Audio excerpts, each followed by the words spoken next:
विष्णुः गुरुर्देवो महेश्वरः गुरु साक्षात् परब्रह्म तस्मै श्री गुरुवे नमः। अखण्डमण्डलाकारं व्याप्तं येन चराचरं तत्पदं दर्शितं येन तस्मै श्री गुरुवे नमः। हरि ओम श्री गुरुभ्यो नमः। हरि ओम।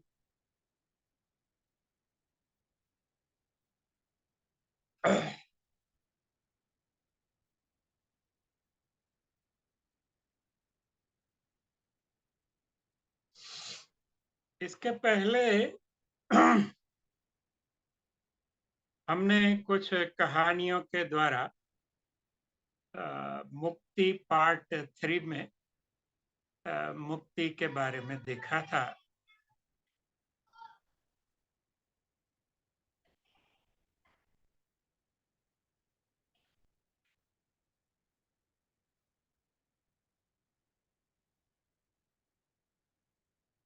आज हम 12 ऐसी चीजों के बारे में देखेंगे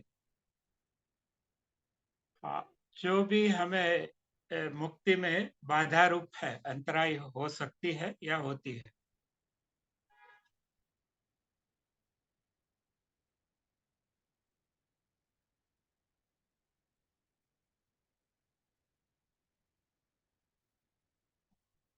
तो एक के बाद एक हम देखते जाएंगे।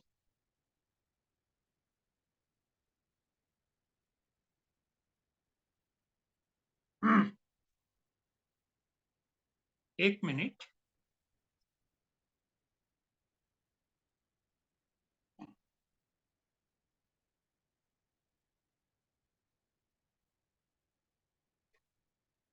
रिकॉर्डिंग।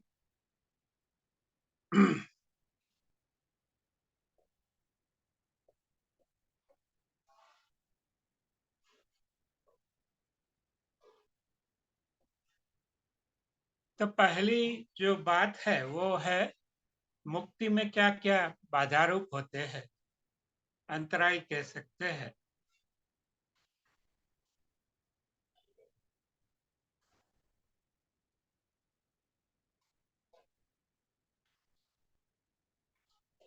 तो पहली है हमारी मान्यता है न। हम अभी तक जो हमारा जो अनुभव है, समझ है या जो माहिती होती है, उससे हमारी मान्यता बनती है।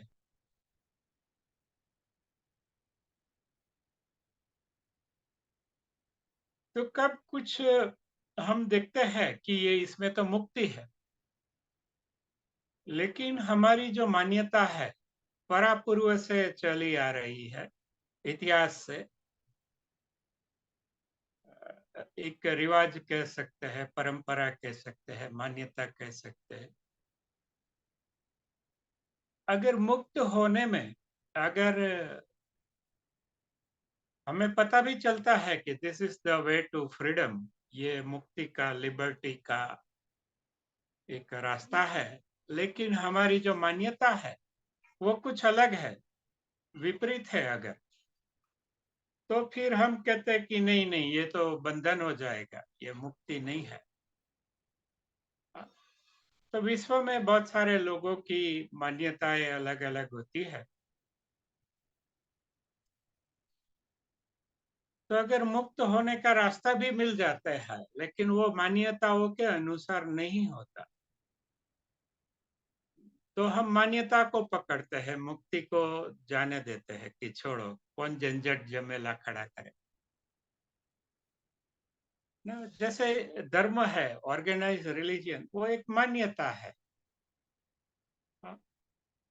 तो अगर कुछ हमें मुक्ति का पथ मिल भी जाता है, कुछ दृष्टि मिल भी जाती है, लेकिन वो हमारी मान्यता के के साथ सुसंगत नहीं है, अलग है, विपरीत है, या सुसंगत नहीं है, तो हम हमारी मान्यताओं को पकड़ते हैं और बंधन को स्वीकार कर लेते हैं कि चलो ऐसे ही सही। तो ये पहली चीज है जो मुक्ति में बाधा रूप है, वो है मान्यता। दूसरी चीज है कस्में वादे। हमने बहुत सारी कस्में खाई होती है या बहुत सारे लोगों को वादे किए होते हैं। जैसे कि आज वादा था कि ये हम करेंगे, सत्संग करेंगे। तो अगर और कुछ काम है तो भी मुझे I have to do that. Correct, क्योंकि वादा किया था। फिर कस्में खाई होती है कि नहीं नहीं ऐसे, अगर तू बंधन में रहेगा तो मैं भी बंधन में रहूंगी, या तू बंधन में रहेगी तो मैं भी बंधन में, ऐसी कस्में खाते हैं। तो फिर हमें पता चलता है कि नहीं नहीं, हम मुक्त तो हो सकते हैं, लेकिन फिर हमारी कस्में है वो रास्ते में अंतराय बनती है। हमारे जो वादे हैं, हाँ, वो अंतराय बनते हैं। तो मुक्ति में ये दूसरा अंतराय है, कस्में वादे।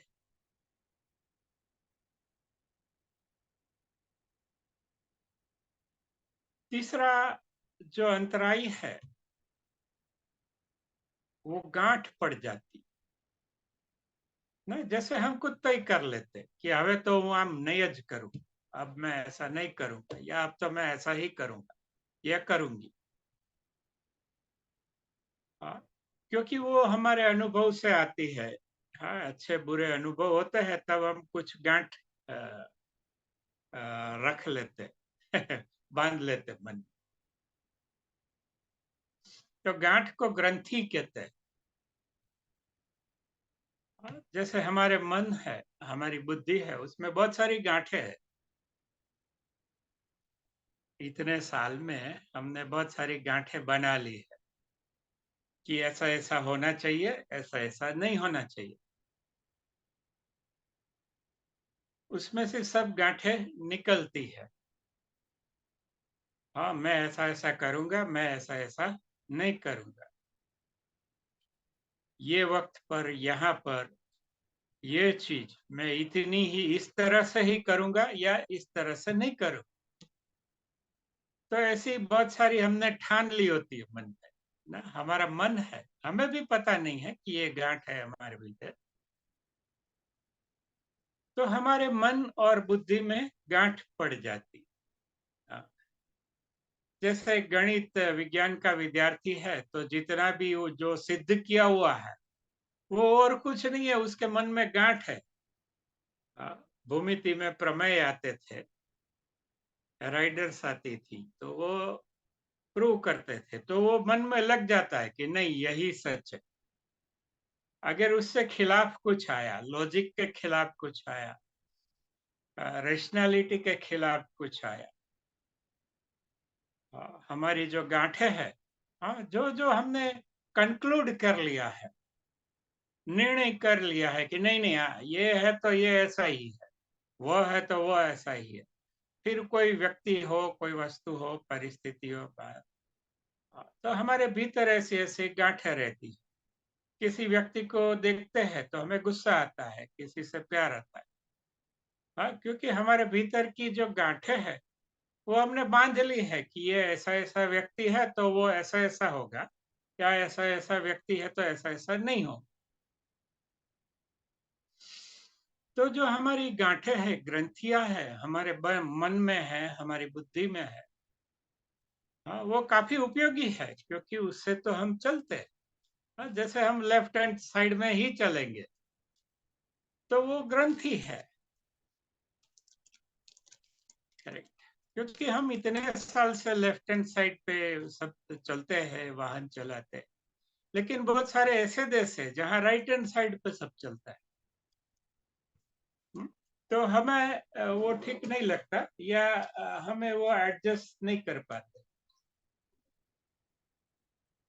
तो ये धीरे धीरे अपने आप को मुक्त करना है। ये जो हमारी ग्रंथियां है, वो पहचान लेने की है कि भाई ये तो ग्रंथियां है मेरी, उसमें दूसरा व्यक्ति क्या करे। तो वैसे भी हमें मुक्त होना है ग्रंथियों से। हाँ, कहते हैं कि जो साधु होता है वो निर्ग्रंथ होता है। मीन्स वो भीतर से उसमें कुछ वो होता नहीं है, उसमें ग्रंथि नहीं रहती, किसी के प्रति नफरत नहीं रहती, किसी के प्रति इतना प्यार भी नहीं रहता, किसी के प्रति न कुछ वो नहीं रहता। वो धीरे धीरे उसकी जो ग्रंथियां है वो निकल जाती है, बह जाती है उसके मन से। तो हम उसको कहते हैं कि ये निर्ग्रंथी है। जो भी हमारे मसीहा है वो निर्ग्रंथ होते हैं, उसके मन में किसी के प्रति प्लस माइनस नहीं होता, या अगर हो भी जाता है तो वो प्रायश्चित कर लेते। जैसे सनातन में 3 बार करते हैं, जैन में करते हैं। हाँ, वो प्रायश्चित है कि किसी के बारे में अगर ठीक से सोचा भी नहीं मैंने तो भी ये एक प्रायश्चित कर लेते दिन में 3 बार। तो वो निर्ग्रंथ होना है, हमारे भीतर जो मन की ग्रंथियां है उससे छुटकारा पाना है। ये तीसरा है, ग्रंथियां।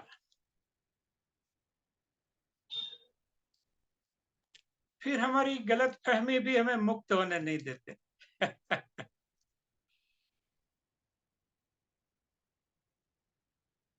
तो एक स्त्री थी, वो साधु के पास गई, बोलती है कि आपने बोला था कि अहंकार नहीं करना चाहिए, लेकिन मैं आईने में देखती हूँ तो मुझे बहुत, मेरी खूबसूरती पे बहुत सारा अहंकार आ जाता है, तो मुझे पाप लगता है। तो क्या करे? तो साधु बोलता है कि गलत फहमी है कि तू खूबसूरत है। गलत फहमी का पाप नहीं लगता, अहंकार का लगता है। हाँ, इसलिए तू आईने में दिखती है और मैं खूबसूरत हूँ, अट्रैक्टिव हूँ, इरोटिक हूँ, वो सब तेरी गलत फहमी है। तो गलत फहमी का पाप नहीं लगता। ऐसी बहुत सारी गलत फहमियां हैं। हाँ, अगर पता भी चल जाए 2 साल 20 साल पे, तो भी हम कहते हैं नहीं नहीं, ये भले मेरी गलत फहमी तो गलत फहमी, ना समझी तो ना समझी, लेकिन मुझे ये मजा आता है करे। तो ये हमारी जो गलत फहमियां हैं वो भी हमें बंधन में रखती है।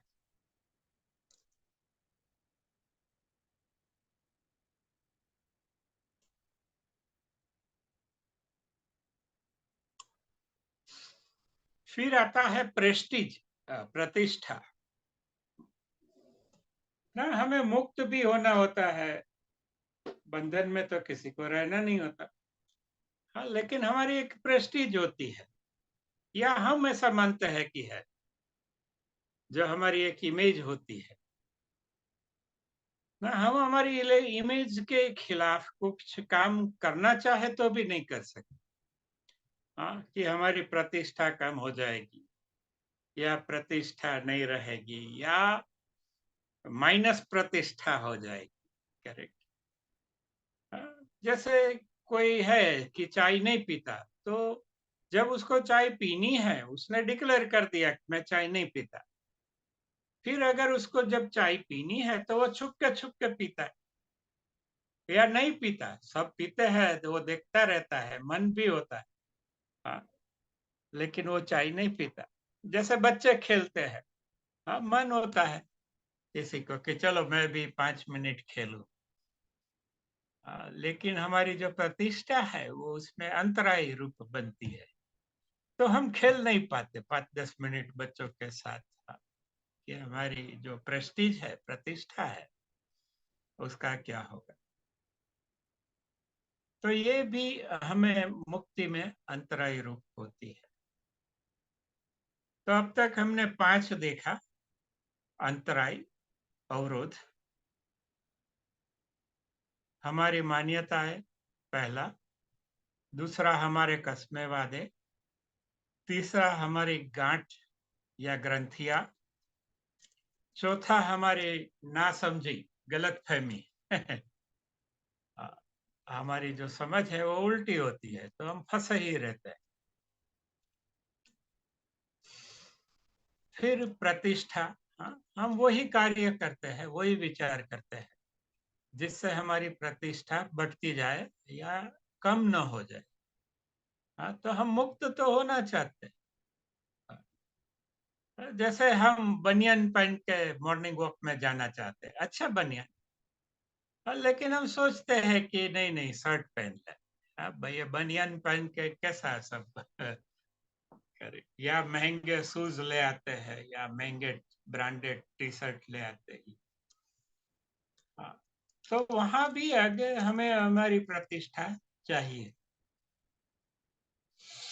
तो फिफ्थ है प्रतिष्ठा। सिक्स्थ है हमारी डिजायर्स, हमारी कामनाएं, इच्छाएं। हमारे में बहुत सारी इच्छाएं दबी पड़ी होती, बचपन से होती है, जवानी में भी होती है। और हम जो दिखते रहते हैं टीवी पे, तो हमारा वो उन लोगों का काम ही वही है कि आपको इच्छाओं से भर दे, ताकि उनका जो व्यापार है वो ठीक से चले। तो जो इच्छा है उनके पीछे हमें दौड़ना पड़ता है, भागना पड़ता है। हमें भागना नहीं है, हमें मुक्त रहना है। लेकिन हमारी इच्छाएं है, कि ऐसा घर हो या ऐसी वस्तुएं हो, हमारे रिश्ते ऐसे हो। तो we are always running after this and running after that. कई बार तो यही पता नहीं चलता है कि हम किसके पीछे दौड़ रहे हैं। करेक्ट। तो हमारी जो इच्छा है वो भी बंधन में हमें डालती है। बहुत सारी इच्छाएं होती, तो उस वो सीधा तो मिलती नहीं है।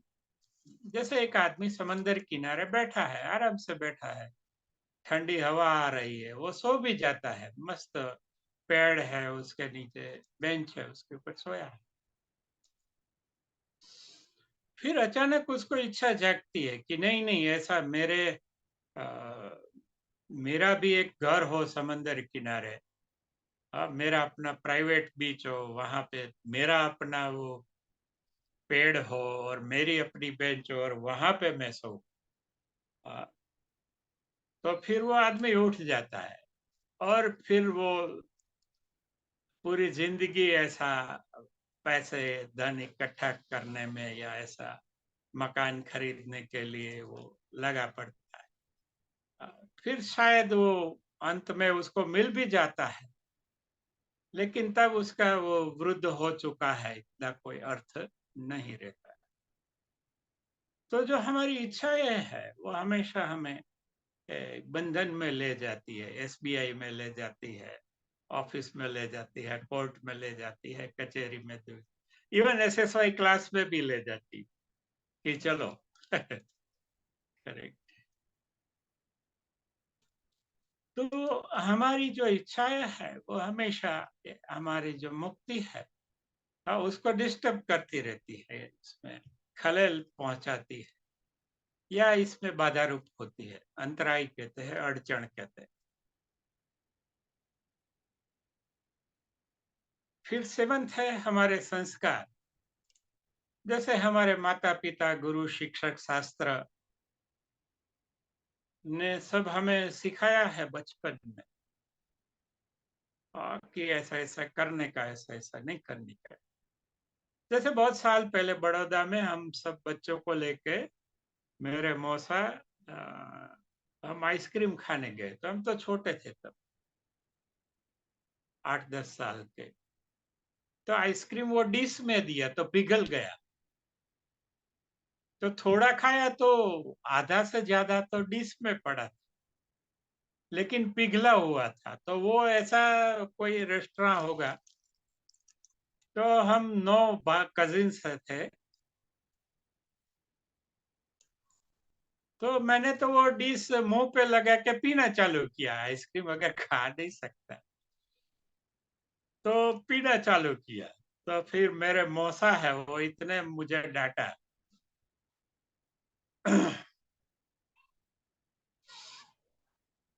कि मुझे ऐसा लगा कि अभी कभी भी आइसक्रीम पीना नहीं चाहिए। तो अभी आज कितने साल हो गए, 75 80 की मैं बात कर रहा हूँ। तो एक संस्कार पड़ गए कि भाई आइसक्रीम है वो खाने का और पीने का, और ऐसे रेस्टोरेंट में सब तमीज से रहने का, एटिकेट में रहने का। तो आज भी कभी आइसक्रीम पिघल जाता है और मैं पीना चाहता हूँ तो तुरंत मुझे याद आता है वो संस्कार कि आइसक्रीम पीने का नहीं, खाने का होता है। अगर पिघल गया तो जाने दो। तो वो ठीक है, वो संस्कार भी ठीक नहीं था क्योंकि वो उसमें से वेस्टेज होता था। लेकिन वो बचपन की जो एक, ये तो छोटी-सी बात है। ऐसे बहुत सारे डूज़ एंड डोंट्स, ये करो, अभी ये मत करो। वो हमें हमारे अंदर संस्कार में सिखाया जाता है कि ये मान्यता श्रेष्ठ है, ये मान्यता इतनी श्रेष्ठ नहीं है, और ये मान्यता एकदम अ, खराब है। हाँ, तो बचपन से हमारे मन में ये बैठ जाता है कि ये धर्म ठीक नहीं है, ये बढ़िया है, और वो धर्म है, वो तो बिल्कुल ठीक नहीं। तो ये जो मान्यताएँ हैं, वो हमारे अंदर संस्कारों के द्वारा भरी जाती है। फिर हमारे टीचर्स कहते हैं, क्लासरूम का मैनर्स होता है, ये वो होता है। तो वो संस्कार बहुत गहरे चले गए होते हैं हमारे भीतर। अगर हम चाहकर भी कुछ करना चाहते हैं, तो हमारे संस्कार ना बोलते कि नहीं, नहीं, ये तो ठीक नहीं है। हमें अपराध भाव महसूस होता है। हाँ, तो जो हमारे संस्कार है, वो भी एक कैद है, एक बंधन है। तो ये 7th चीज़ हमने देखी संस्कार। 8th चीज़ है कि डेटा है, फिर उससे एक आख्यान बनता है, एक चित्र बनता है, सबके मन में, हमारे मन में भी। या हमारा पाठ्यक्रम है, पाठ्य पुस्तक है, हाँ, जो बचपन से लेके पढ़ाया गया है, उससे भी हमारे अंदर एक चित्र बनता है, नैरेटिव कह सकते हैं। अगर वो नैरेटिव के खिलाफ कुछ है, तो अगर वो हमें मुक्त करने वाला है, तो भी हम कहते हैं नहीं, नहीं, ये ठीक नहीं है। करेक्ट। असल में वो डेटा का प्रभाव है। आज तक हमने जितना डेटा अंदर लिया पाठ्य पुस्तक के माध्यम से, पाठ्यक्रम के माध्यम से, या नैरेटिव जो पेपर पढ़े, या किसी ने हमारे कान में, दोस्तों ने कहीं से भी, हमारे भीतर जो भी डेटा कान से गया, आँख से गया, मुँह से गया, मुँह से भी डेटा जाता है, वो मिर्ची तीखी लगती है, तो नहीं खाता है, करेक्ट, या नाक से गया। तो वो जो डेटा है उससे एक, वो डेटा के अगर कुछ मुक्ति है, वो डेटा के खिलाफ जाती है। जो डेटा का एक चित्र है, जो नैरेटिव कह सकते हैं, आख्यान कह सकते हैं, या जो पाठ्यक्रम से बनाया गया है कि ये राजा ठीक था, ये राजा ठीक नहीं था। हाँ, जैसे इतिहास में पूछते थे कि ये राजा ठीक था, आप कैसे कह सकते हैं? तो मैं तो 6-7 लिख ही डालता था कि उसने रास्ते बनवाए ने, रास्ते पे पेड़ लगाए ने, रास्ते के दोनों तरफ कुएं बनाए ने, वो अ, उसके राज्य में सबको न्याय मिल जाता था। तो मुझे लिखने का इतना मजा आता है कि हाँ, मुझे पता है वो राजा अच्छा क्यों था। करेक्ट। तो ये मेरे अंदर भरा गया है ना। तो जो इतिहास लिखने वाले हैं, पाठ्य पुस्तक लिखने वाले हैं, वो अगर उसमें ऐसा कुछ डाला है जो मुक्ति के खिलाफ है, तो हम मुक्ति में वो अंतराय होता है कि नहीं नहीं, ये तो ऐसा पढ़ाया है मुझे, लेकिन यहाँ तो ऐसा है। करेक्ट। और ये मान्यता के साथ ही होता है, और ये डेटा के साथ भी होता है। नरे हम क्या करते हैं, जो तथ्य है उसको नैरेटिव में बिठाने की कोशिश करते। असल में क्या है कि जो तथ्य सामने आते जाए, करेक्ट, वैसे अपने को नैरेटिव थोड़ा बदलते रहना चाहिए। उसके बदले हम क्या करते हैं, अगर मुक्ति का कोई मार्ग है तो हम वो नैरेटिव में बैठाना चाहते, हम वो आख्यान में बैठाना चाहते। ऐसा नहीं है, आख्यान को आपको मुक्ति में बदलना है। जैसे नियम है, कानून है, तो नियम और कानून मुक्ति के लिए बने हैं। मुक्ति है वो नियम कानून और व्यवस्था के लिए नहीं बनी, परिणाम के लिए। असल में जब नियम बने, व्यवस्था बनी, कानून बने, तब कोई परिणाम चाहिए था, इसलिए बने। परिणाम क्या था? सबकी मुक्ति। लेकिन हम क्या करते हैं, हाँ अभी ऐसा हो गया कि नहीं नहीं, आप मुक्त नहीं हो सकते। ये तो नियम के खिलाफ है, ये व्यवस्था के खिलाफ है, परंपरा के खिलाफ है, ये रिवाज के खिलाफ है। करेक्ट। तो ये जो डेटा है, जो नैरेटिव है, वो दिन ब दिन स्ट्रांग होता जाता है। पहले तो कुछ किलोबाइट में हो जाता था, एक पेपर था, एक ही पन्ने का था, और इसमें एक दो न्यूज ही आते थे। मैंने देखा वो कराची का एक जूना पेपर निकला था मेरे दादा के वक्त का, तो था उसमें था ही नहीं कुछ। तो हार्डली कुछ किलोबाइट का था। लेकिन आज जो डेटा घूम रहा है भूत की तरफ, गुजराती में भूतावल की, तो वो भूतावल है, वो 72 ट्रिलियन जीबी की का डेटा है। वो आदान प्रदान होता है, जो स्टोर्ड डेटा है वो बात नहीं है, दैट इज सर्कुलेटिंग हर साल। तो हमारा मन है, बुद्धि है, उसकी कोई क्षमता ही नहीं है, इससे करोड़ों गुना कम है क्षमता हमारी। इसलिए हमारा जो मन है, हमारी जो बुद्धि है, वो चित्त भ्रम हो चुके हैं हम सब। करेक्ट। लेकिन हम सब हो चुके हैं, इसीलिए किसी को ऐसा नहीं लगता कि हम चित्त भ्रम हो चुके। हाँ, जब सब पागल है तो जो पागल नहीं है वही पागल दिखता है ना। तो ये जो डेटा है, जो नैरेटिव है, जो पाठ्यक्रम है, पाठ्य पुस्तक है, जो हमारी मान्यता है, कस्में वादे है, हमारी ग्रंथियां है, गलत फहमियां है, हमारी डिजायर्स है, इच्छाएं है, प्रतिष्ठा है, संस्कार है, इससे कुछ मेल नहीं खाता। तो हम वो मुक्त छोड़ो ना, ऐसा कौन मुक्त हो, सब बंधन में ही, छोड़ो ये बात। ऐसा करके हम मुक्ति के पथ पर चलते नहीं, या सोचते भी नहीं कि छोड़ो।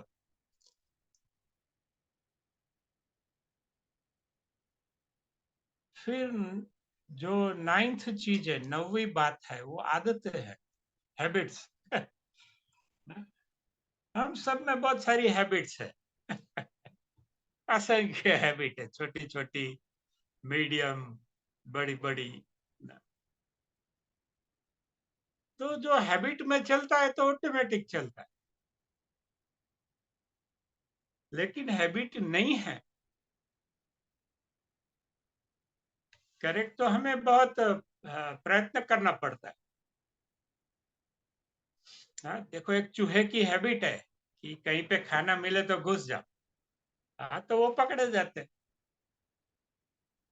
मछली की हैबिट है कि चलो ऐसे कहीं पे टांगा हुआ फूड है तो खा लो, तो पकड़ी जाती, मारी जाती। करेक्ट, तो वो एक हैबिट है। जैसे लाभ और शुभ, तो लाभ हमारी हैबिट है। कि लाभ क्या है इसमें, शुभ तो पछी जोई लेसु, बाद में देख लेंगे, अभी लाभ ले लो। वो लाभ कैसा भी होता है, शारीरिक होता है, मानसिक होता है, बौद्धिक होता है, धार्मिक होता है, आर्थिक होता है, सामाजिक होता है, राजकीय होता है, भौगोलिक होता है, ऐतिहासिक होता है। अ, किसी न किसी तरह का लाभ है तो हम दौड़ते हैं। हम सोचते हैं कि शुभ है वो बाद में देखेंगे, एक बार ज़रा लाभ को पकड़। तो ये हमारी आदत है छोटी-सी। हाँ, बेसिकली वो आदत है। हाँ, जैसे गुजरात में तो 2 दरवाजे हुआ करते थे, एक पे लाभ लिखते थे, एक में शुभ दिखते। अभी दरवाजे एक ही बनाते हैं लाभ का। अभी 2 दरवाजे नहीं बनाते मिस्त्री को, ज़्यादा उसमें परिश्रम लगता है, क्योंकि वो सेटिंग करने पड़ते हैं माप सही से। तो हमारी आदतें हैं।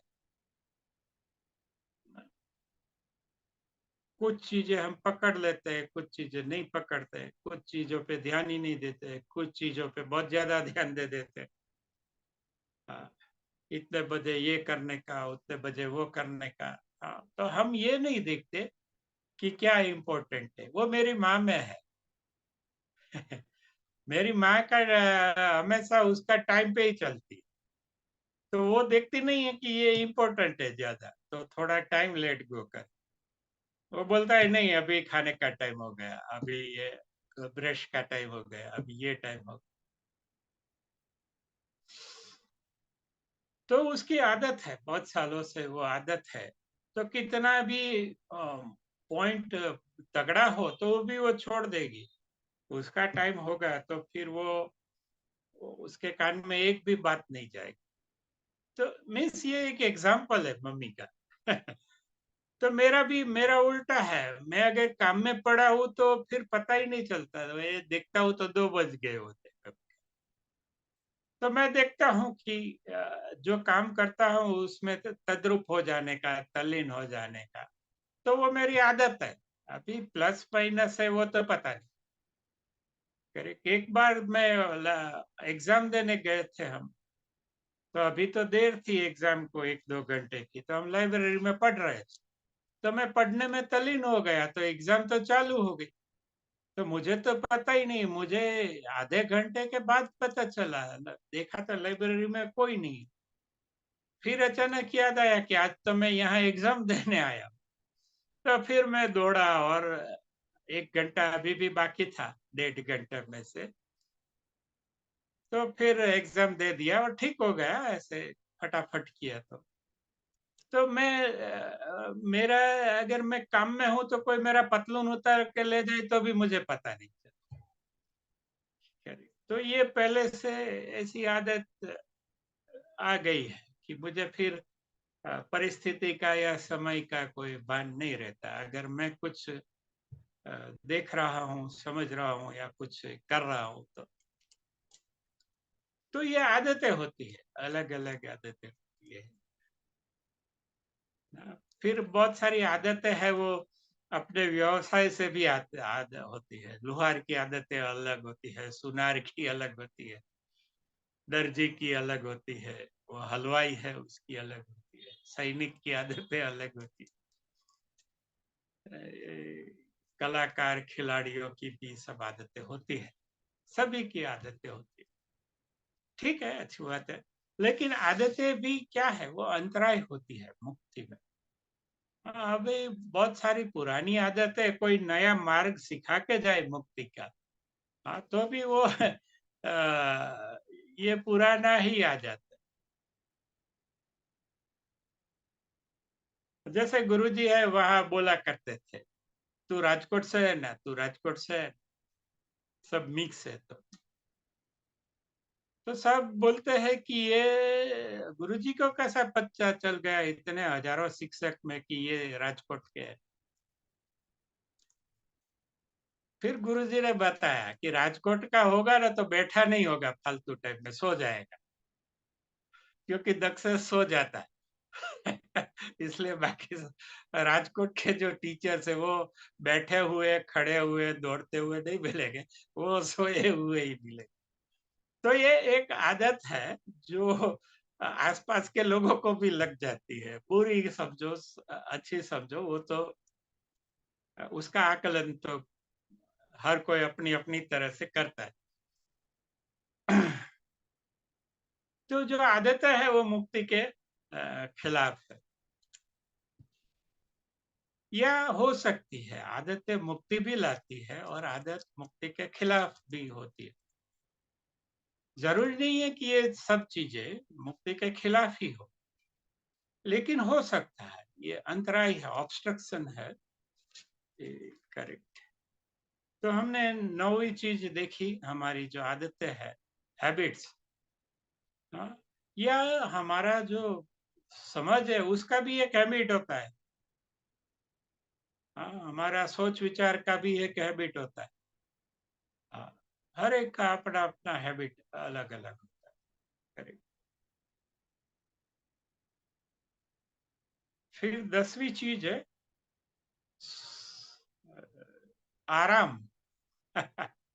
हमें सब कुछ मुफ्त मिलता है, लेकिन हमें नहीं चाहिए। अभी आराम का वक्त है राजकोट में 2 से 5। तो मुक्ति मुक्ति 5 बजे के बाद देख लेंगे। अभी 2 से 5 तो हम आराम करेंगे। वो बोलते हैं राजकोट में भिखारी भी वो अपना बर्तन ऊंधा करके सो जाता है। वो बोला भिखारी को क्यों ऊंधा करके, ये के लोग इस पे सिक्के फेंकते हैं तो मेरी नींद डिस्टर्ब होती है दोपहर की, इसलिए 2 से 5 राजकोट का जो भिखारी है वो भी बर्तन उल्टा करके सोता है कि नहीं चाहिए भाई तेरे पैसे, पहले मुझे सोने दे 2 से 5 या जो भी 1 से 6। तो आराम ना। फिर सगवड़, सुविधा। हाँ? जैसे मुक्ति का कोई मार्ग बताता है तो वो सुविधापूर्ण नहीं है। बंधन है वो काफी सुविधापूर्ण है। तो हम कहते हैं कि यार ये कौन ऐसा करेगा, ये तो सब ना, ये सब झंझट है, उपद्रव है, असुविधा है, इसमें इतनी मेहनत मशक्कत है, छोड़ो, बस ये बंधन ठीक है, चलो। तो जो हमारी सुविधा पूर्ण नहीं होता मुक्ति, तो हम कहते हैं कि छोड़ो ना, बंधन ही अच्छा है। फिर हमारी अनुकूलता, हाँ कुछ चीजें हमें जचती है, हमें हमें कन्वीनियंट है, कुछ चीजें इनकन्वीनियंट है। जैसे मुक्ति है वो काफी इनकन्वीनियंट चीज भी है। वो अनुकूल नहीं है, प्रतिकूल है। तो हम मुक्ति को छोड़ देते कि छोड़ो यार, इतनी प्रतिकूलता से तो बंधन ही अच्छा। तो ये भी अंतराय हो सकते हैं। फिर 11th जो अंतराय है वो परिग्रह है, एकत्र करना। तो हमें कुछ नहीं होता तब हमें तकलीफ रहती है कि हमारे पास ये नहीं है, वो नहीं। फिर वो आ जाता है तो फिर हम बंधन में हो जाता है कि कहीं ये कम ना हो जाए, कहीं वो खो ना जाए, कहीं इसको नुकसान ना हो जाए, या ये मकान को ठीक रखे, 5 साल 10 साल में एक बार कलर करवा ले, वगैरह वगैरह। करेक्ट। अगर हमारे पास कुछ पैसा है तो कहीं पे ठीक से इन्वेस्ट कर दे। तो पहले हमारे पास कुछ नहीं होता, इसलिए हम बंधन में रहते, और बाद में कुछ हो जाता है तो हम वो चीजों के बंधन में रहते। हाँ, पहले हमारे पास कार नहीं थी तो हम सोचते थे कि अरे मेरे पास कार भी नहीं है, तो वो कार प्राप्त करने के लिए हम दौड़ते हैं। फिर कार आ जाती है, हाँ, तो अलग दौड़ होती है। हाँ, उसका रजिस्ट्रेशन करवाओ, उसका इंश्योरेंस करवाओ, उसके लिए लाइसेंस निकालो, उसका सर्विसिंग करवाओ, उसका हर रोज क्लीनिंग करो। फिर उसका ब्रेक ऑयल चेक करो, फिर उसका इंजन ऑयल चेक करो, फिर उसका क्लच ऑयल चेक करो, फिर उसकी बैटरी चेक करो, फिर उसका एसी कूलेंट चेक करो, फिर उसका टायर प्रेशर चेक करो। हजार झंझट में, फिर हजार बंधन में हम फंस जाते हैं। लेकिन जिसके पास कार नहीं है वो 20-30 रुपया दे के रिक्शा से उतर कर चल देता है। तो वो मुफ्त रहता है। करेक्ट। तो क्या होता है, हम कुछ एकत्र करते हैं, एक्यूमुलेट करते हैं, संग्रहित करते हैं। हाँ, तो फिर हमारी मुक्ति चली जाती है, हम संग्रह के आसपास ही घूमते हैं। हाँ, जैसे हमारा मकान बनवा लिया तो फिर अभी हम मकान से बहुत दूर नहीं जाते, 2 दिन जाते तो दौड़ के वापिस आ जाते। कि चलो अभी राजकोट जाए और अपने कमरे में थोड़ा आराम करें। हाँ, या हमारा जो संग्रह है उसको देखा करते हैं, उसको संभाला करते हैं, उसको मेंटेन करते रहते हैं। जैसे गृहिणी है, वो पूरा घर है, वो उसका संग्रह है, तो वो सुबह से शाम तक वो उसको ठीक करती ही रहती है। करेक्ट। तो परिग्रह है, तो वो इतना समय, इतना ऊर्जा खा जाता है कि कहीं घूमने जाना है, कहीं सनसेट देखना है, या कहीं बैठना है बेंच पर, तो जो परिग्रह के कारण हम कहीं जा नहीं सकते। तो ये भौतिक परिग्रह नहीं होता, अभौतिक परिग्रह भी होते। हाँ, जैसे हमारा डिग्री है, हमारा प्रतिष्ठा है, हमारा रिस्पेक्ट है ना, हमारा नॉलेज है, वो भी परिग्रह है। हमारी समझ है, वो भी परिग्रह। तो परिग्रह तो करते हैं, लेकिन परिग्रह ही बंधन हो जाता है।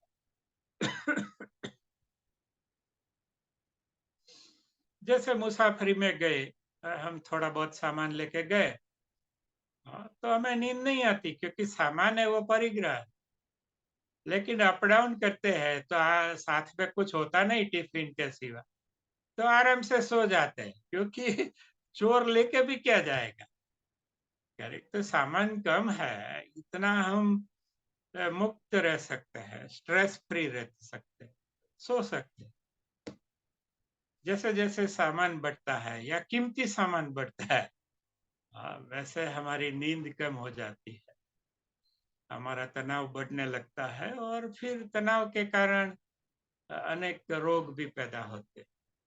तो उसका मूल कारण परिग्रह है। हाँ, इसलिए कई मान्यताएं हैं, उसमें परिग्रह संत लोग नहीं करते।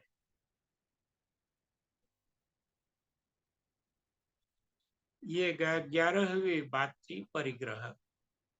और 13वीं जो अड़चन है, अंतराय है, वो मोह है। लोग मोह को प्रेम समझते हैं, लेकिन मोह है वो स्पेसिफिक है कि ये मेरा है, ये मेरी है। हाँ, तो ये मोह है। प्रेम समझता है कि ये सब अपना है, इसमें किसको पराया कहे, किसको अपना कहे।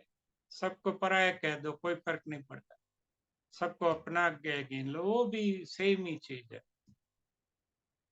लेकिन मोह जो होता है वो हमेशा बंधन में लाता है।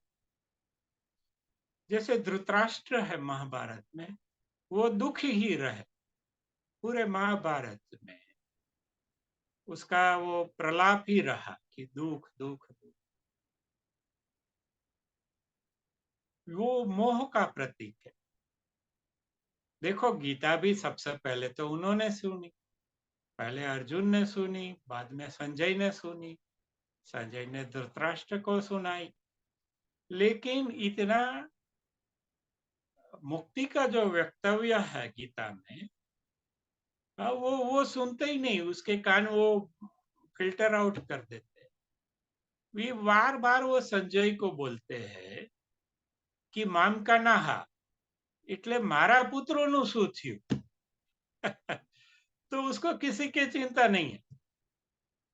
हाँ, इतने हाथी को क्या हुआ, इतना घोड़े को क्या हुआ, या इतने पांडव है उसका क्या हुआ, या ये इतने सैनिक मारे जाते हैं, उसका क्या हुआ?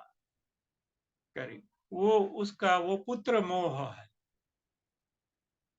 ना। हम सब एक तरह से अ, जब थोड़ा हमारा संतान होता है तो हम सब धृतराष्ट्र हो जाते। वो ठीक है, सबका कल्याण, लेकिन मेरी बेटी का क्या हुआ? मेरे बेटे का क्या हुआ? हम मोह में पड़ जाते हैं कि नहीं नहीं, बाकी का कल्याण हो, अच्छी बात है, मैं भी करूंगा। हाँ, लेकिन पहले मैं मेरे बच्चों का कल्याण करूंगा। हाँ, तो वो स्पेसिफिक है, ये बच्चे, सब बच्चे नहीं, ये बच्चे। हाँ, जब आप कोई विशिष्टता दर्शक संज्ञा आप यूज करते हैं तब वो मोह है। मोह जरूरी है क्योंकि उसमें से विशिष्टता दर्शक चिन्ह आप दूर करते हैं तो वो उसमें से ही प्रेम निपजता है। हाँ, पहले तो सपोज ये मेरा कुत्ता है। हाँ, तो पहले तो उनसे वो प्रेम हुआ, मोह हुआ। फिर अभी सब कुत्ते अच्छे लगते हैं। बाहर जाता हूँ तो कुत्ते ही देखते रहता हूँ कि ये ऐसा है, कितना मस्त है। तो अभी वो कुत्तों के प्रति प्रेम हो गया क्योंकि अभी कोई स्पेसिफिक नहीं है कि ये कुत्ता वो कुत्ता या ना। तो जो मोह है वो जरूरी है मुक्ति के लिए, लेकिन वो रॉ मटेरियल है। हाँ, जैसे मिठाई बनानी है तो बेसन चाहिए। या दूध की मिठाई है तो दूध चाहिए। हाँ, लेकिन दूध है वो मिठाई नहीं है, दूध है वो मक्खन नहीं है, ना तो वो घी है। करेक्ट। इसलिए मोह शुरू होना चाहिए, लेकिन शुरू में। हाँ, फिर वो मोह का जो रॉ मटेरियल है, उसमें से ही प्रेम निपजता है। पहले तो अ, कोई पसंद आता है, मोह होता है। फिर धीरे धीरे साथ रहते हैं, एक दूसरे के सुख दुख में हम दोस्ती निभाते हैं, मजा करते, तब प्रेम निपजता है। लेकिन शुरू में तो वो स्पेसिफिक होता है। हाँ, यही ऐसा है। लेकिन बाद में वो प्रेम बनता है कि कुछ भी कोई भी करे। तो ये 13वीं बाधा है, 9 10 क्या 12वीं बाधा। तो पहले हमने 8 कहानियां देखी और आज हमने ये 12 बाधाएं देखी मुक्ति में। ये बाधाएं नहीं है, अंतराय है। हम सब मुक्ति है, लेकिन ये देख क्यों नहीं सकते कि हम सब मुक्त है? तो ये जो अंतराय है, जो बाधा है, जो बीच में चिलमन है, पर्दा है पतला सा, वो ये 12 तरह के ये पर्दे हैं जो हमारी चेतना और जागृति, मुक्ति और हमारे बीच में एक पर्दादारी है।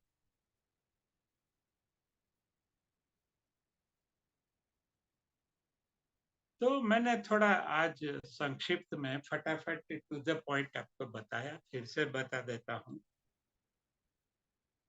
तो मुक्ति के 12 अंतराय। पहली हमारी मान्यताएं, दूसरा कस्में वादे, तीसरा हमारी गांठें ग्रंथियां, चौथा हमारी गलत फहमियां, पांचवा है प्रतिष्ठा, छठा है इच्छा, सातवां है संस्कार, आठवां है डेटा नैरेटिव पाठ्यक्रम, 9वां है आदतें,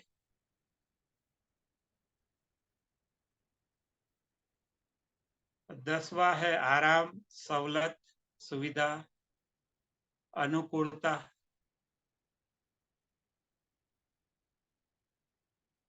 11वां है परिग्रह, एकत्र करना, सब एकत्र करते ही जाते हैं, छोटे हैं तो।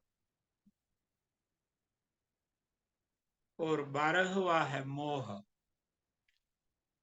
मोह हर तरह से शोविनिज्म होता है, इंग्लिश का वर्ड है। मेरा है वो अच्छा, मेरा मेरी है वो अच्छा। देश कौन सा अच्छा, क्योंकि मेरा देश अच्छा। और साइकिल कौन सी अच्छी, मेरी साइकिल अच्छी या ज्यादा अच्छी। अगर सब अच्छी है तो मेरी साइकिल ज्यादा अच्छी। गुरु किसका अच्छा, मेरा गुरु अच्छा। नहीं नहीं, सब गुरु अच्छा है। नहीं नहीं, मेरा गुरु थोड़ा ज्यादा अच्छा या बेस्ट। धर्म कौन सा अच्छा, ये सब मोह है, मेरा या मेरी। किताबें तो इतने सारे हैं। कौन सी किताब अच्छी है, गीता अच्छी। लेकिन ये, हाँ वो अच्छी है, लेकिन गीता उससे ज्यादा अच्छी। तो ये मोह है। भगवान कौन सा अच्छा, नहीं मेरा भगवान अच्छा। माता जी कौन सी अच्छी, अम्बे माता अच्छी। करेक्ट। बैंक कौन सा अच्छा, नहीं बाकी सब अच्छा है, लेकिन एसबीआई ज्यादा अच्छा है, कितना बड़ा है। और बीच में खाने का भी कितना वक्त मिलता है। तो करेक्ट, ये मेरा मेरी, मेरा मेरी, मेरा मेरी, तो ये मोह है। कुत्ता तो क्या, नहीं नहीं मेरा कुत्ता सबसे अच्छा। बाहर भी अच्छे है, लेकिन ये तो कोई अलग ही कुत्ता है। करेक्ट। तो बेटा किसका अच्छा, नहीं नहीं सब बेटे अच्छे हैं मान, लेकिन मेरा बेटा ज्यादा अच्छा है, मेरी बेटी ज्यादा अच्छी है।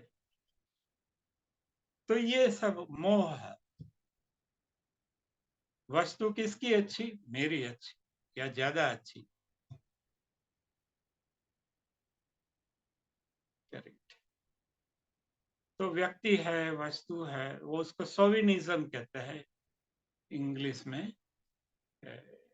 एग्जैक्ट इसका हिंदी अनुवाद मुझे देखना पड़ेगा। लेकिन ये जहां भी शोविनिज्म है वो मोह है। जैसे भारत भी महान है, बाकी सब देश भी इतने ही महान है, क्योंकि सबको ईश्वर ने बनाया है, वो कोई कम महान नहीं है।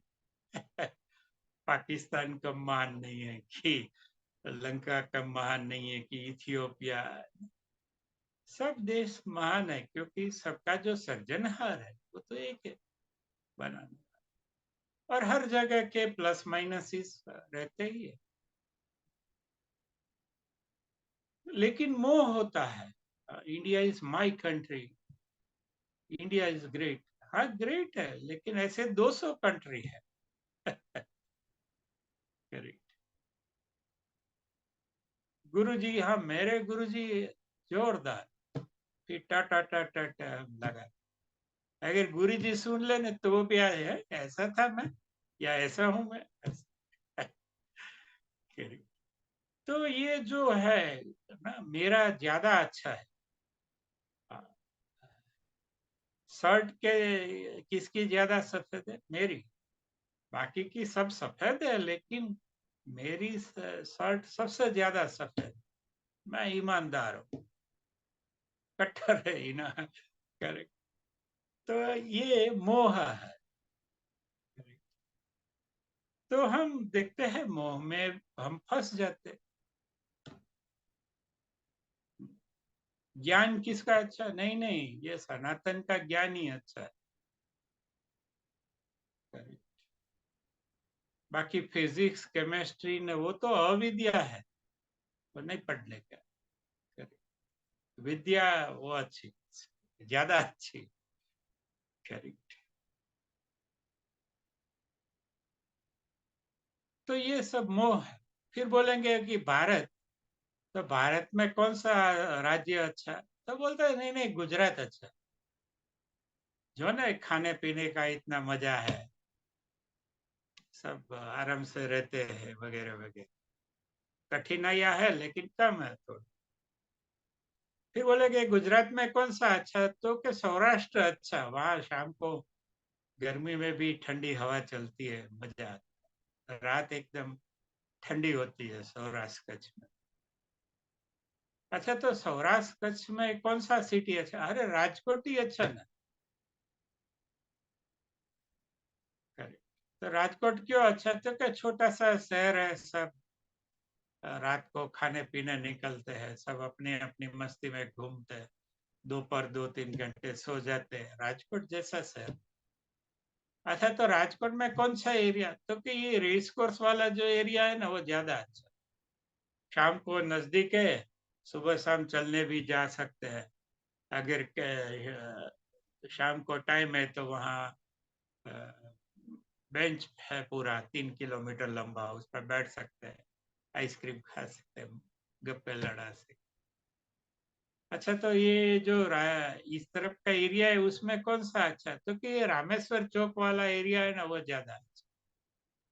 तो कि क्यों? देखो ये है ना, ये करीब भी है और अंदर भी है, इसलिए ज्यादा ट्रैफिक नहीं आता। लेकिन यहाँ से बाहर जाना है ना, तो इस तरफ से सीधा एयरपोर्ट फाटक से निकल जाओ, वहां बहुत ट्रैफिक है, वो रोड पे, ये रोड पे भी बहुत ट्रैफिक। लेकिन ये दोनों के बीच में है, इसलिए एकदम पीसफुल है। अच्छा, तो वहां कौन सा है अच्छा? तो श्रीजीनगर अच्छा है। तो श्रीजीनगर में ऐसा क्या है? तो क्या, नहीं नहीं, वो जो मेन जैसा रोड है ना, वो पीछे से निकल जाता है, इस तरफ पूरा पीसफुल है।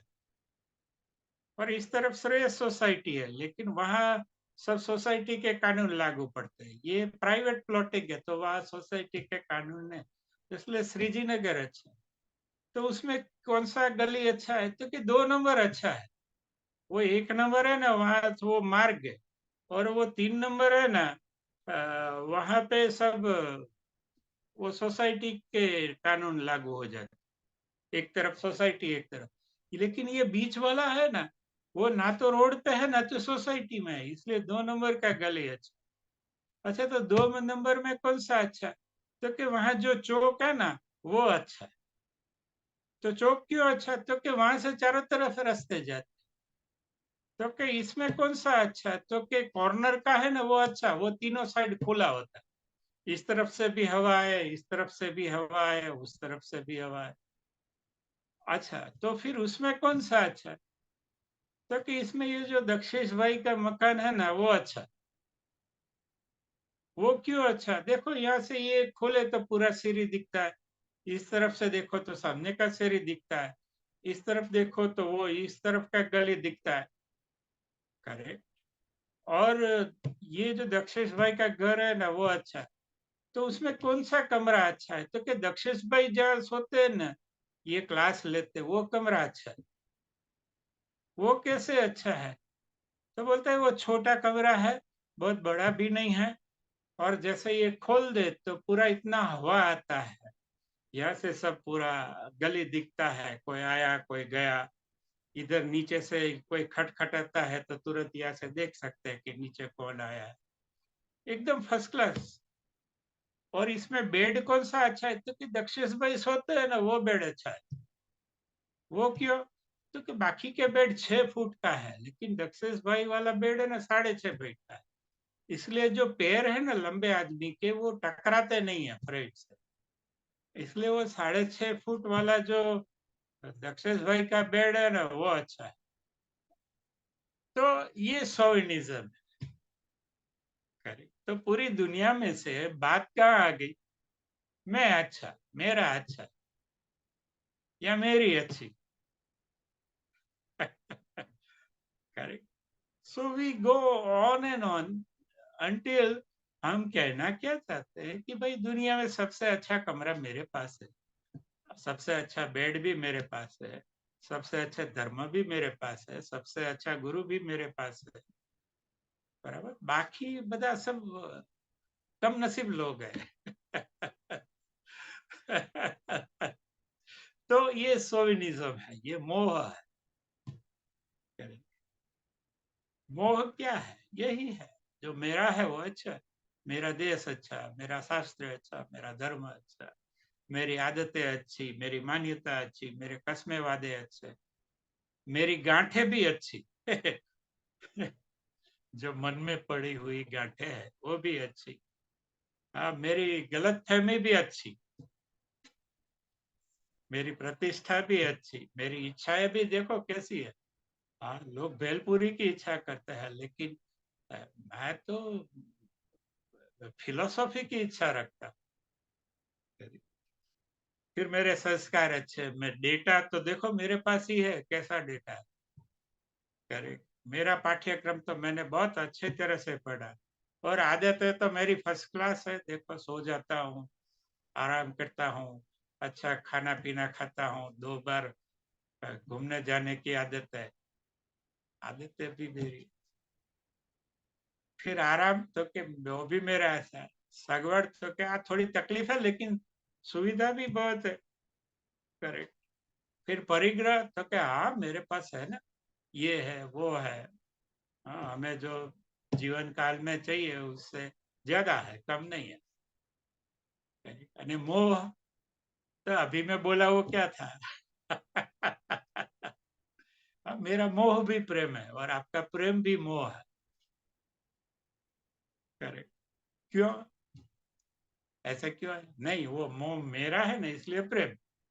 अगर आप करते तो वो मोह होता है, वासना हो जाती। छी छी छी छी, मैं करता हूं तो प्रेम। तो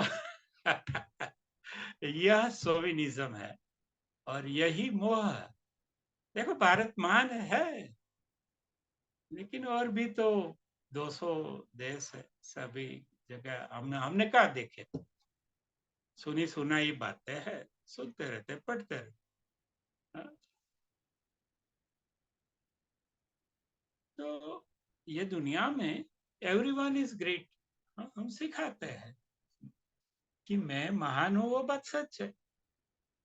हाँ, तो ऐसे आता है, आ ही जाओ। लेकिन दूसरा वाक्य आता है कि एवरीवन इज ग्रेट। तो वो सच ज्यादा बड़ा सच है। तो हम एक पार्ट स्वीकार कर लेते हैं कि आई एम ग्रेट, दूसरा पार्ट नहीं स्वीकार करते, या इतनी जल्दी से नहीं स्वीकार करते हैं, लेकिन फिर भी ऐसा लगता है कि नहीं नहीं, मैं थोड़ा ज्यादा ग्रेट। तो ये सब बंधन क्या, जो मार्ग है, ये सब, ये मुक्ति के और हमारे बीच ऐसे तो कोई अंतराय नहीं है, लेकिन अंतराय दिखते है क्यों? करेक्ट। तो आज हमने 13 ऐसी चीजें देखी, जैसे हमें कोई पानी पूरी भेल पकौड़ी खाने, लेकिन वहां से बहुत सारे लोग गुजरते। हाँ, तो मुक्त आदमी है तो वो स्कूटर रोक के खा लेगा, इसमें क्या है? लेकिन फिर प्रतिष्ठा बीच में आ जाती। हाँ, हमें चाय पीनी है, तो अरे, मुझे कोई बोलते अरे तुम्हें चाय पीवो छो। करेक्ट। तो बहुत सारी चीजें होती है जो कि निर्दोष है, लेकिन हमेशा प्रतिष्ठा आती है, क्योंकि उसमें प्रतिष्ठा बढ़ती तो नहीं, तो हम नहीं करते। जिससे भी प्रतिष्ठा नहीं बढ़ती वैसा काम हम करते ही नहीं, वैसा विचार हम करते ही नहीं कभी। हाँ, एक लड़का पढ़ रहा है, क्यों पढ़ रहा है?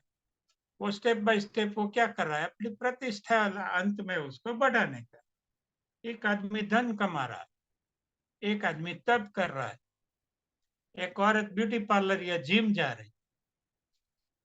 हाँ, फिर सब अपनी प्रतिष्ठा के चक्कर में है। एक सिकंदर है, वो हजारों लोगों का कत्लेआम करता है, हिटलर है, या ऐसे बहुत सारे लोग हैं। हजारों ऐसे युद्ध हुए, 13,000 कहते हैं युद्ध हुए, वो प्रतिष्ठा के लिए हुए। एक आदमी अरबों रुपये कमाता है, तो वो थोड़ी अपना किराने का बिल भरने के लिए कमाता है। उनकी प्रतिष्ठा होती है कि मैं ये भारत का आ, सबसे अमीर आदमी हूँ, या तीसरे नंबर पे हूँ तो मुझे दूसरा नंबर बनना है। फिर भारत का हो जाए तो उसको विश्व का सबसे अमीर आदमी बनना। करेक्ट, तो वो प्रतिष्ठा है और क्या है। अब फिर वो धन का चक्कर नहीं है, वो प्रतिष्ठा का चक्कर। जैसे एक आदमी है, पहले कॉर्पोरेटर होता है तो वो चाहता है कि मैं धारा सभ्य बनूं, धारा सभ्य बनता है कि मंत्री बनता है तो फिर उसको लगता है कि मैं मुख्यमंत्री बनूं, वगैरह वगैरह। तो असल में वो चक्कर क्या है, प्रतिष्ठा का चक्कर। सब लोग मुझे रिस्पेक्ट दे, सब सब। वैसे ही बहुत सारे तपस्वी भी ऐसे हैं, उसको तपस्या में रस नहीं है, प्रसिद्धि में रस है, प्रसार में रस है, प्रचार में रस है, प्रतिष्ठा में रस है। तो हो सकता है, लेकिन वो एक बाधा रूप है, आप फिर मुक्त नहीं होते। क्योंकि असल मुक्ति तो सत्य ही आपको दे सकता है। ये जो बाधा मुक्ति की है वो ऑटोमेटिकली शक्ति की भी बाधा है, जो शुभ शक्ति है उसमें, और ऑटोमेटिकली वो सत्य में भी बाधा रूप है। ये 13 की 13 चीजें, या 12 चीजें हैं जो भी गिन ले।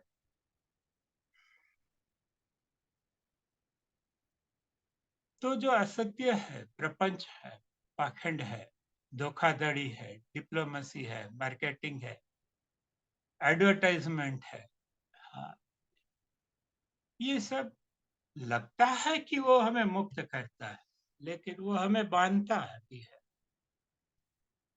बहुत सारी चीजें हैं जो हमें मुक्त करती है, और इसलिए तो लोग उसके पीछे दौड़ते हैं, लेकिन वो बांधती भी तो है। जिसने भी शादी की उसको पता है कि एक वक्त था कि आप बीबी के लिए सब जगह ढूंढ रहे थे, आपके माता पिता, आप भी।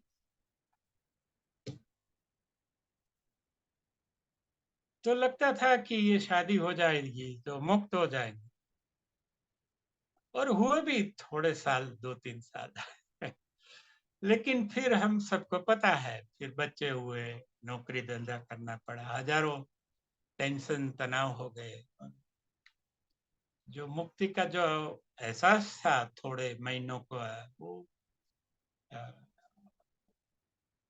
वो फेड हो गया धीरे धीरे।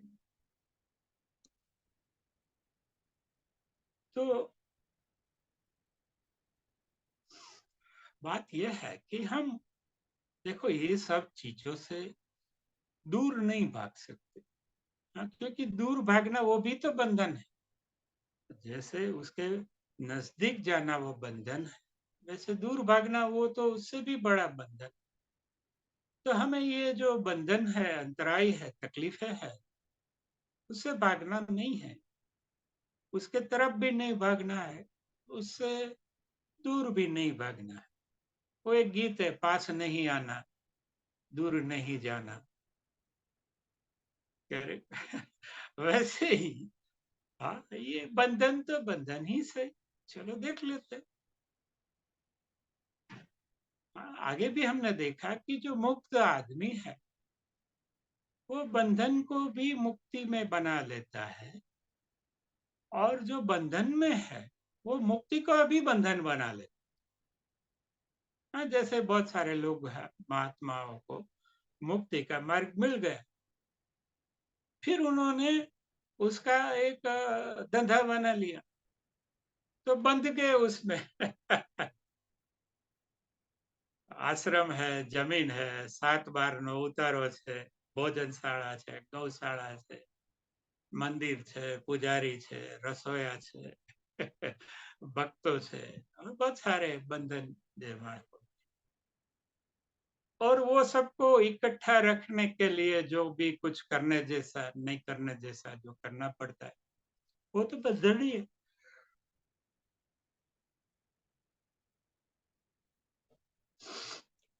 तो लोग ऐसा है कि अगर मुक्ति मिल भी जाए, हाँ, तो वो दूसरों को मुक्त करने का धंधा बनाकर वो खुद बन जाते फिर से।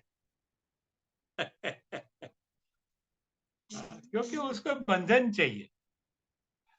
फिर मुक्ति मुक्ति को भी वो बंधन बना लेते। खैर, हम देखते हैं हमारे आसपास बहुत सारे महापुरुष हैं, वो ये गलती करते रहते हैं शायद। वो फिर मुक्ति का धंधा करते हैं और बंद हो जाते। हाँ, ऐसे कपड़े पहनने का, ऐसे दाढ़ी रखने का, ऐसे माला तिलक, अ, ऐसे कर्म रखने के, ऐसे विचार रखने के, वो सब बंधन है। लेकिन वो कर लेते हैं क्योंकि आदमी बंधन के बिना भी नहीं रह सकता। क्योंकि वो भी आदतें हैं। आगे हमने देखा कि एक सभी आदतों में से एक आदत सबसे बड़ी यह है कि बंधन ही हमारी आदत है। जैसे आपकी वाइफ आपको निकाल दे घर से कि जाओ 10 दिन के बाद आना, हाँ, तो हमें बुरा लग जाएगा। खोल दरवाजा, खोल खोल दरवाजा खोल। अ, या रात को हम यहीं पे सामने सोए रहेंगे, सॉरी सॉरी कहेंगे। क्योंकि बंधन का हमें हमारी आदत है युगों से, जन्मों से। चलो वो छोड़ो, ये जन्म से तो है ही। घंटी बजी तो क्लास में चले जाओ, बीच में घंटी बजी तो रिसेस है, लास्ट में घंटी बजी तो घर जाओ। We are all Pavlovian dogs.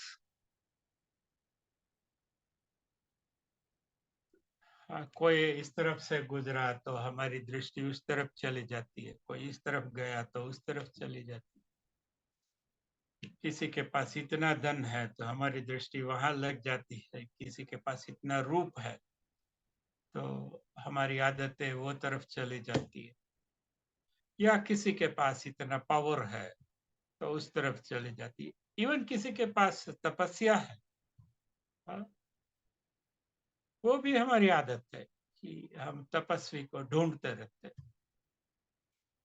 एक आए थे, मुझे बोला है कि मैं तो सिर्फ साउथ से आए थे, तो मैं तो तपस्वी से मिलूंगा। फिर मैं हंसा, बोलते हंसे क्यों? मैंने कहा कौन तपस्वी नहीं है? एक गृहस्थ भी तपस्या करता है, सुबह टिफिन लेके वाकाडर चला जाता है, गांधीनगर नौकरी करने चला जाता है, वो भी तपस्या ही है। अलग तरह की थोड़ी। चोर भी तपस्या करता है, 6-7 दिन ध्यान रखता है कौन कब दरवाजा खोला है।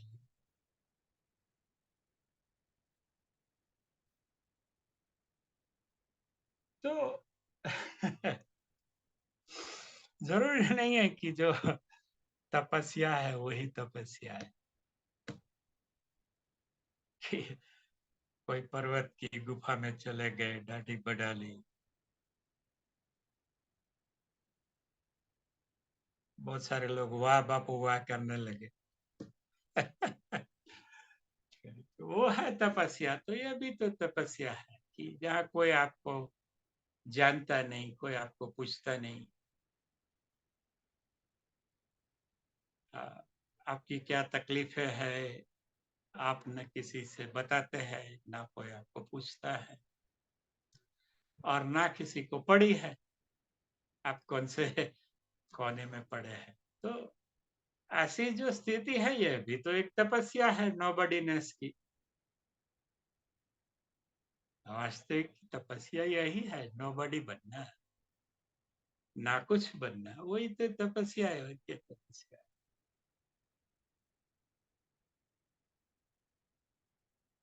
तो हमने देखा कि ये जो चीजें हैं हम देख सकते हैं और हो सके उतना हम वो देख लेते हैं कि हाँ है, दैट्स ऑल।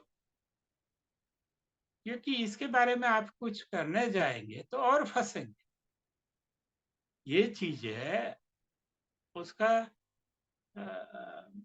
वो षड्यंत्र ऐसा है कि आप वो दूर करते जाएंगे उतनी ही वो बढ़ती जाएगी और आप उसमें से फंसते जाएंगे। करेक्ट, बेटर है कि आप दूर से खड़े खड़े मुस्कुरा के अपना काम करते रहे।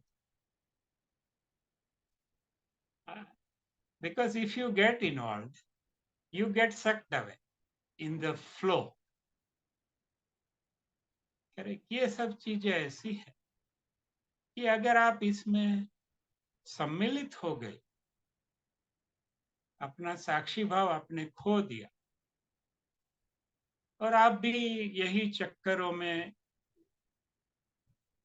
के ऊपर ध्यान दिया, थोड़े सीरियस हो गए, तो यही चक्कर आपको पूरा खा जाएगा, सालों तक, युगों तक, जन्मों तक। करेक्ट। तो ना तो हमें इसको बढ़ाना है, ना इससे करीब जाना है, ना इसको कम करना है, ना इससे दूर भागना है। ये सब खेल है, लीला है, वो देखते रहने।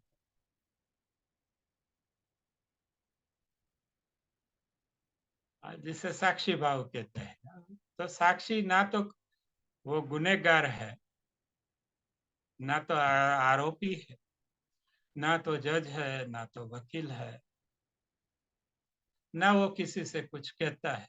कोई पूछे तो कहता है, नहीं पूछे तो नहीं कहता।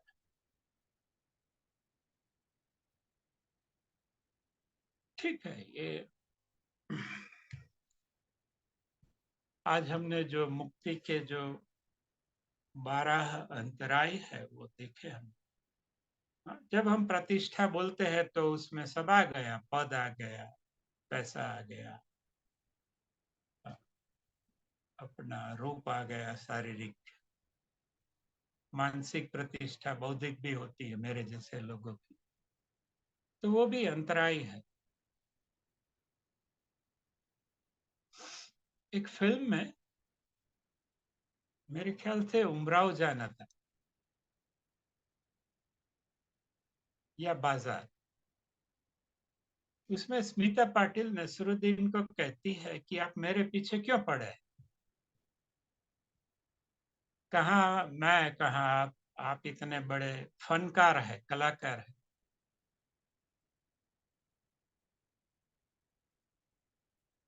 तब नसरुद्दीन साहब बहुत खूबसूरत जवाब देते हैं। तो वो मेरे जीवन में एक तरह से मेरे संस्कार भी बन गया वो जवाब। वो जवाब है कि जो फन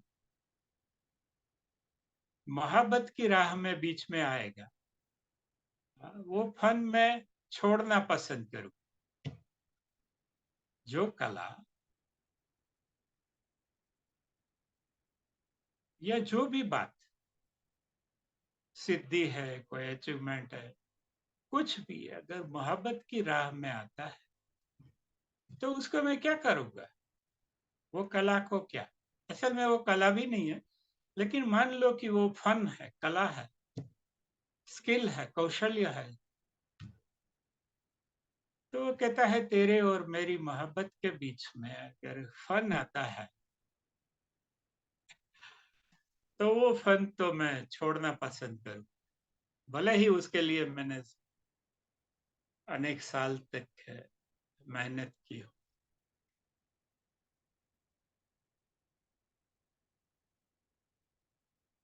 तो ऐसी बहुत सारी चीजें हैं जो प्रेम के मार्ग में अंतराय बनती है। ऐसे लोग हैं, ऐसी सोच है, ऐसे सिद्धांत है, ऐसी समझ है, ऐसा लॉजिक है, ऐसी वस्तुएं है, व्यक्ति है, परिस्थितियां है, मसले है, मामले है, विचार है, जो मोहब्बत की राह पे अंतराय है, तो वह मुक्ति की राह में भी अंतराय है।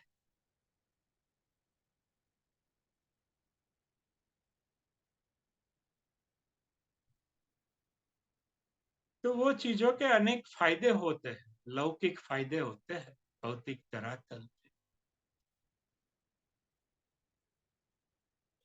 लेकिन उसका जो मेन गैरफायदा है वो है कि वो आपको मोहब्बत की राह में, मुक्ति की राह पे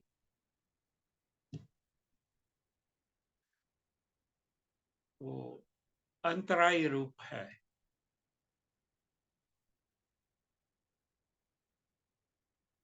जो कला है, कौशल्य है, समझ है, तपस्या है, सिद्धि है, जीत है, सफलता है, विकास है, प्रगति है, वृद्धि है, या स्वर्ग है, बहिष्ठ है, जन्नत है, मोक्ष है, निर्वाण है, कुछ भी है, अगर वो मुक्ति या प्रेम या आनंद या भक्ति के मार्ग में वो अंतराय रूप है, अड़चन है, एक अवरोध है, तो वो चीजों का कोई मूल्य नहीं है। थोड़ा हंस के उसको, थोड़ा अपने आप को हंस के निकल जाने का।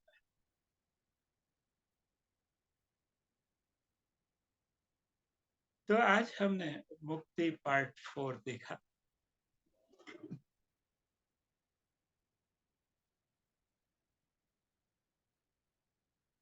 12 अड़चने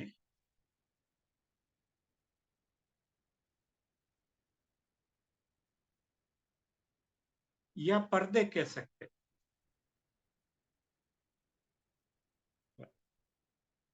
मुक्ति की राह में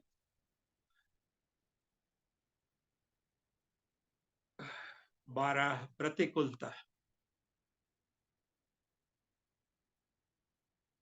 अवरोध या अड़चन या असुविधा।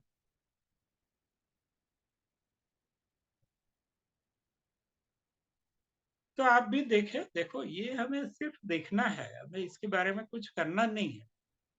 हाँ, बहुत सारे लोग हैं वो बोलते हैं इसमें फिर करने का क्या, अरे कुछ नहीं करने का है यार। सिर्फ देखो, समझो, सोचो, चाय पानी पियो, गप्पे मारो, घर जाके सो जाओ खाना खा के। करेक्ट ना, तो हमें देखो इसको बढ़ावा देना है, करेक्ट, और ना तो इसको हमें कम करने का कोई या बदलने का कोई कोशिश करनी है, करेक्ट। तो सिर्फ ये देखने से मुक्ति होती है, साक्षी भाव से। अगर आपने कुछ देख लिया कि अरे यार इसमें तो कुछ नहीं है, तो बोलते हैं कि करना क्या है, तो क्या तुमने देख तो लिया कि इसमें कुछ नहीं है। अगर कुछ फिजूल है तो बस वो फिजूल है, और क्या। फिर इसमें करने का, बढ़ावा देने का, बदलने का, ना उसको सुधारने का या कुछ भी फेरफार करने का या कुछ भी करने का कोई प्रश्न ही कहाँ है।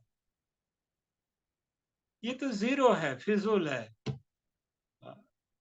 आप इसका एडिशन कर लो, मल्टीप्लिकेशन कर लो, डिवीजन कर लो, जो करना है करो, जो फिजूल है वो फिजूल होगा।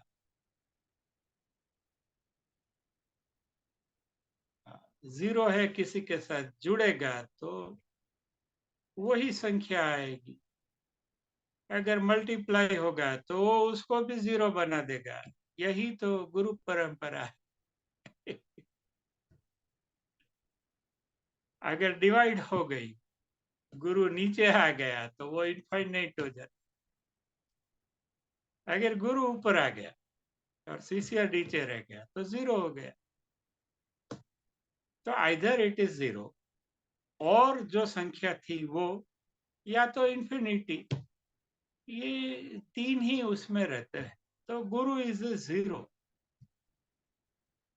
वो शून्य है। किसी में जोड़ दो तो वो वही का वही रहेगा, किसी से वो उसका गुणाकार हो जाएगा तो वो भी जीरो हो जाएगा। वो हर्षिदा में कहती थी कि तमे जीवराज ने बगाड़ो छे, तो वो रहता था तो सालों तक हम साथ रहते थे। तो या वो जीरो ऊपर आ गया, वो संख्या नीचे आ गई तो भी जीरो हो गया, या जीरो नीचे चला गया तो वो इनफाइनाइट इन्फिनिटी हो गया। करेक्ट। तो जीरो का एज सच कोई मुकद्दर नहीं है, उसका कोई नसीब नहीं है और उसकी नियति भी नहीं है कुछ, और ना तो उसकी कोई गति है। सो सब तरह अपने मनमाने ढंग से वो जीरो को जहाँ जोड़ना है, काटना है, मल्टीप्लाई करना है, ऐड करना है, सब्सट्रैक्ट करना है, डिवीजन करना है, रिवर्स डिवीजन करना है, करते रहते और खुश होते। तो ये देखना, साक्षी बनना कि भाई ये तो फिजूल है, तो बात ही वहां खत्म हो गई, फिर करने का कहाँ बचा। यहाँ ना कुछ आर्थिक है, ना कुछ सार्थक है, सब कुछ निरर्थक है। अगर ये समझ लो तो फिर वो नॉन डूइंग ही है लेकिन हम ये कभी कबूल नहीं करेंगे कि हम निरर्थक हैं, या ये दुनिया में सब कुछ निरर्थक है, एब्सर्ड है। जैसे मैं पढ़ाई कर रहा था तो तब से मैं क्लियर हूं कि मैं एब्सर्ड हूँ, लाइफ इज एब्सर्ड। ये मैं बात कर रहा हूँ 1980 की। तो मैं तो ये बोलता था, तो मैंने कभी कोई फिलोसॉफी भी नहीं पढ़ी थी। तो मेरे दोस्त था विजय और अजय, वो बोलता है कि ये सात्र का बापू जी है, क्योंकि जियो पाल सात्र करके एक फ्रेंच फिलोसोफर है, उसने कहा कि जीवन है वो निरर्थक है, एब्सर्ड है, इसमें ना कोई अर्थ है, ना कुछ आर्थिक है, ना कुछ इसमें सार्थक। ठीक है, हम वो बना सकते हैं, बनाने की कोशिश भी करें, it's okay, but any life is intrinsically it is absurd, उसका कोई अर्थ नहीं है।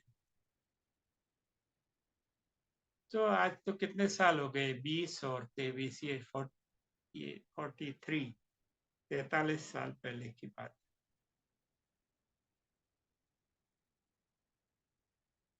शायद एसएसवाई मैंने इसके बाद 14 साल के बाद किया, तो फिर से वही बात सामने आई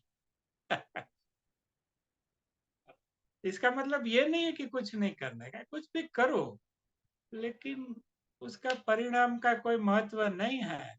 यही तो गीता है कि करो, सब कुछ करो, हाँ, परिणाम तो फल है, वो तो उसके ऊपर ध्यान नहीं रखो, अपना जीवन शांति से आनंद से गुजार जियो।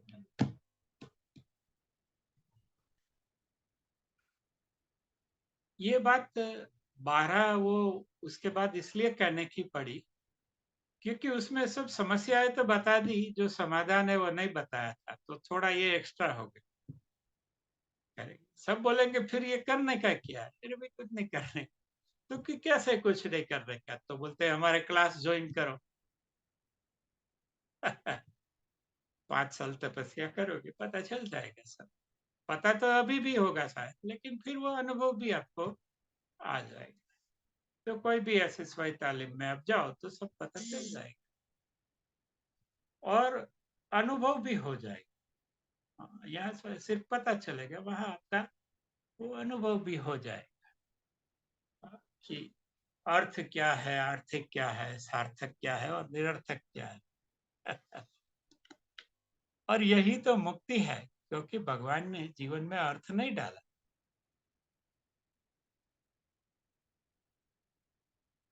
तो हम डाल सकते कोई भी अर्थ। जैसे उन्होंने पानी दे दिया, उसका कोई रंग नहीं है, हाँ, बेरंग जीवन दिया, तो हमें मुक्ति दी कि भाई आप डालो। करेक्ट। आपका जो रंग है, आपकी जो इच्छा है, उसके अनुसार आपके जीवन में आप रंग डालो, आप मुक्त है।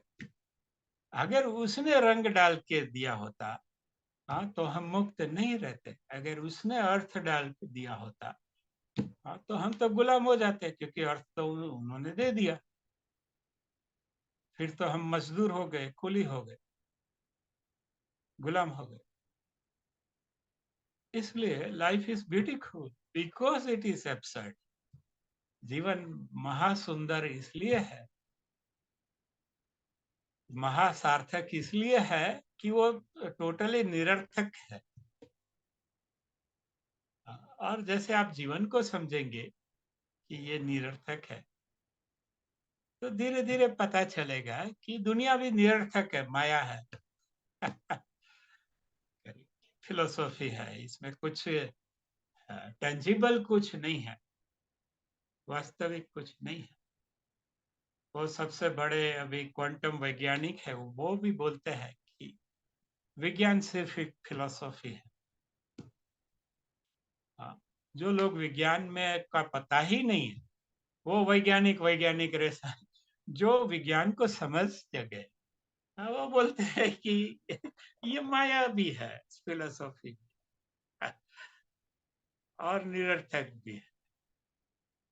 और इसीलिए वो बेहद सुंदर है। जीवन बेहद सुंदर इसलिए है क्योंकि वो बेहद निरर्थक है, और बेहद निरर्थक है।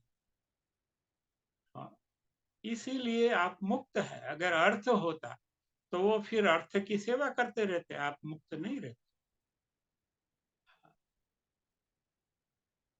और बेरंग भी है, मतलब आप अपना रंग डालो। अगर भगवान रंग डाल देता तो सब लोग कंप्लेन करते कि देखो मैं। लेकिन जीवन एब्सर्ड होने के साथ साथ, जिस क्षण एब्सर्ड हो जाता है, हाँ, तभी वो रंगीन भी हो जाता है, रसिक भी हो जाता है, बेहद रसप्रद भी हो जाता है, बेहद सुंदर भी हो जाता है,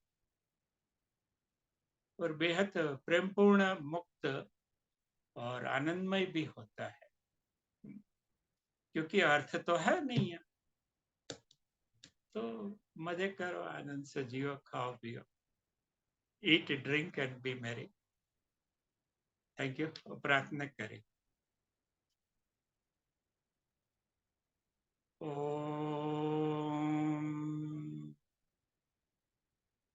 ओम।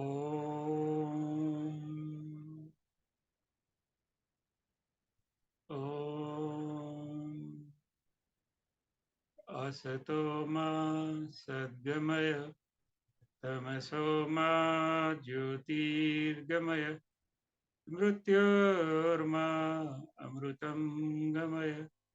ओम शांति शांति।